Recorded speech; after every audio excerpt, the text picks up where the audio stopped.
sex, drugs and the CIA, Operation Midnight Climax and Project MKUltra. Many of the project's activities were illegal. MKUltra. Inspiring hundreds of TV shows, movies, and conspiracy theories, the secret CIA project, codenamed MKUltra, is a story of government black ops, drugs, cover-ups, and murder. Buried beneath divisions and subgroups in the CIA, MKUltra began as early as 1950, but wasn't official until 1953, technically falling under the U.S. Army Chemical Corps. Motivated to combat the Soviet truth serum, its purpose was to develop techniques and drugs for mind control. Secrecy. Utilizing a number of fronts, the project tapped into the resources of colleges, hospitals, prisons, mental health facilities, and even brothels. Many of MKUltra's activities were illegal, though the details of its operations are mostly unknown. Though the project was officially shut down in 1964, its outgoing director instructed the destruction of all of the project's documents in 1973. Even before the sabotage to future investigations, however, its members were instructed not to keep thorough records of their activities. They had good reason not to record their activities. They were found to not only experiment on people without consent or knowledge of the risks involved, but would also secretly drug people who would later suffer severe repercussions. Mind control. Prisoners, mental health patients, civilians, and soldiers were all unwittingly drugged or subject to other forms of mind control testing. LSD was their drug of choice, but they also attempted hypnosis, sleep deprivation, isolation, and verbal abuse. Though they never mastered mind control, they found many ways to put prisoners under extreme duress, with many of their techniques going on to be used as interrogation tactics in the Middle East. Hoping to develop a technique to compromise and turn Soviet spies, they drugged unknowing soldiers, some of which were found to develop mental disorders in the face of seemingly unprompted hallucinations.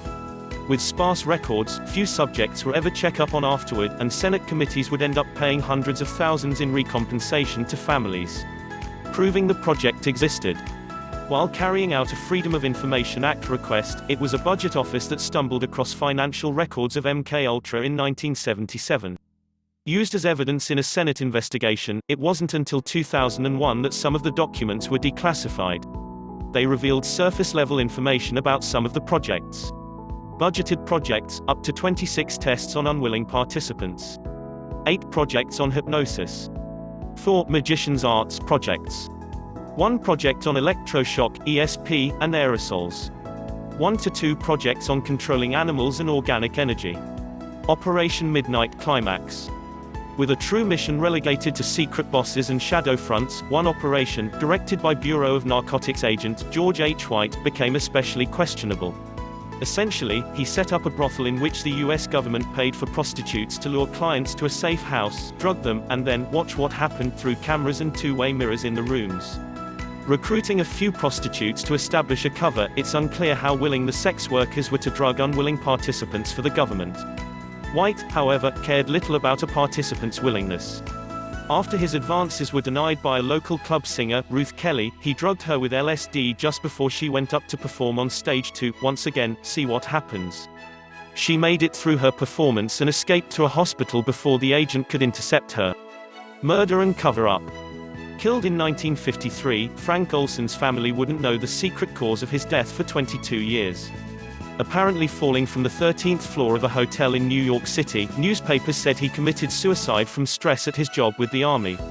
The truth was Olson had been working for the CIA and was the casualty of a security risk test. Working on anthrax aerosols, they decided to drug him with LSD, and see if he would yield classified secrets.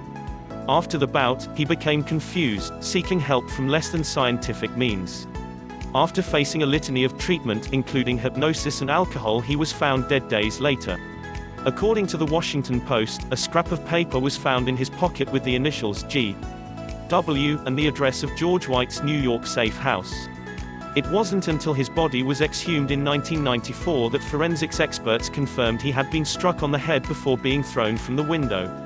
Though little is really known about the secret MKUltra project, what is known has been enough to inspire shows like Stranger Things and Wormwood, and to lead to the development of other military programs.